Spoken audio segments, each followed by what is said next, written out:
सोलापूर शहराला वर्षातून केवळ 75 ते 80 दिवसच पाणी पुरवठा होत असताना सुमारे 55,000 मिळकतदारांकडून दरवर्षी प्रत्येकी 2700 रुपये पाणीपट्टी आकारून जवळपास 15 कोटी रुपयांची वसुली केली जात असल्याचा आरोप त्यांनी केला। प्रत्यक्ष पाणी न देता करण्यात येणारी ही आकारणी पूर्णपणे बेकायदेशीर व अन्यायकारक असल्याचे ॲडव्होकेट UN बेरिया यांनी सांगितले। दरम्यान अपुरा पाणी पुरवठा लक्षात घेता पाणीपट्टीत 50% सूट देण्याचा सर्वसाधारण सभेचा ठराव तात्काळ अंमलात आणावा, तसेच नागरिकांना किमान 1 दिवसाआड नियमित पाणी पुरवठा करावा अशी मागणी याचिकेत करण्यात आली आहे। या प्रकरणावर नव्या आयुक्तांकडे सुनावणीही निश्चित झाल्याची माहिती ॲडव्होकेट बेरिया यांनी पत्रकार परिषदेत दिली। 2023-24 पासून शहरवासियांना किंवा मिळकतदारांना कोणत्याही प्रकारचे प्रत्यक्ष पाणी पुरवठा न करता अथवा प्रत्यक्ष नळ न देता पाणीपट्टी म्हणून 2750 रुपये भरून घेत आहे। आणि पाणी न देता पैसे घेणं हे अत्यंत अन्यायकारक आहे। हे जाचक कर आहे किंवा जिजिया कर आहे म्हणून त्याच्या विरोधात मी त्यावेळेला आंदोलन केलं होतं। आणि 7/8/2023 रोजी मी आयुक्तांना त्या ठिकाणी उपोषण करून निवेदन दिलेलं होतं।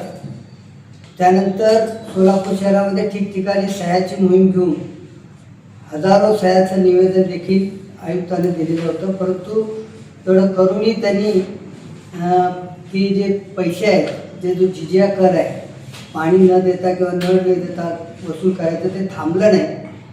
म्हणून मी त्या ठिकाणी मुंबई उच्च न्यायालयामध्ये त्यांनी ती याचिका दाखल केलेली होती। वास्तविक महानगरपालिकेने याच्यामध्ये कबुली दिलेली आहे की 55,000 मिळकतदाराकडून पाणी न देता नळ न देता त्यांनी जवळजवळ 15 कोटी रुपये त्यावेळेला त्यांनी वसूल केलेले आहे।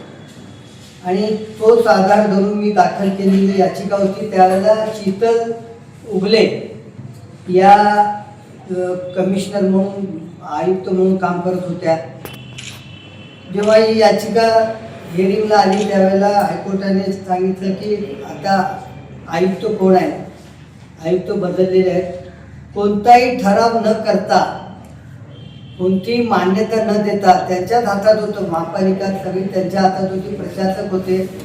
महानगरपालिकाचे सर्वसाधारण सभेचा किंवा स्थायी समितीचा ठरावाची कायद्यामध्ये आवश्यकता असताना त्याचा ठराव न करता अशा पद्धतीची जाचक आकारणी केली आणि ती वसूल केली जाते आणि आजही वसूल केली जाते। मग आता हायकोर्टाने सांगितलं की या नवीन आयुक्तापुढे तुम्ही एकदा हे सगळं त्या ठिकाणी तुम्ही द्या आणि निवेदन दिल्यानंतर त्याच्यामध्ये त्याला तुमची हिअरिंग घ्यायला लावलेली आहे आणि ते हिअरिंग घेतल्यानंतर नियमाप्रमाणे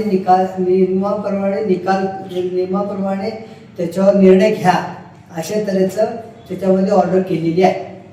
आता त्याला जोडून मी अशा पद्धतीने त्याचं माझं म्हणणं दाखल केलेलं आहे।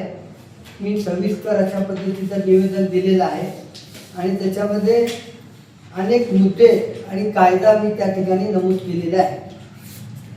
पहिला असा मुद्दा आहे की त्यांच्या वकिलाने ज्या मुद्द्यावर इकडं ते रिमांड केलेलं आहे मॅटर, त्याच्यामध्ये त्यांनी एक महानगरपालिका अधिनियम 1949 कलम 406 चॅप्टर 8 मधील 16 नियम असं धरलेला आहे। सदरचा नियम जे आहे ते त्या पाण्याच्या दराच्या संदर्भामध्ये किंवा कराच्या संदर्भामध्ये रिव्हिजन किंवा त्याच्यावर रिव्हिजन दाखल करण्याच्या संदर्भातला आहे।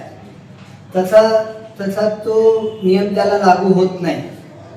आता मी त्यामध्ये दुसरा मुद्दा असा म्हटलेला आहे की महानगरपालिकेच्या अधिनियमामध्ये कलम 130 आणि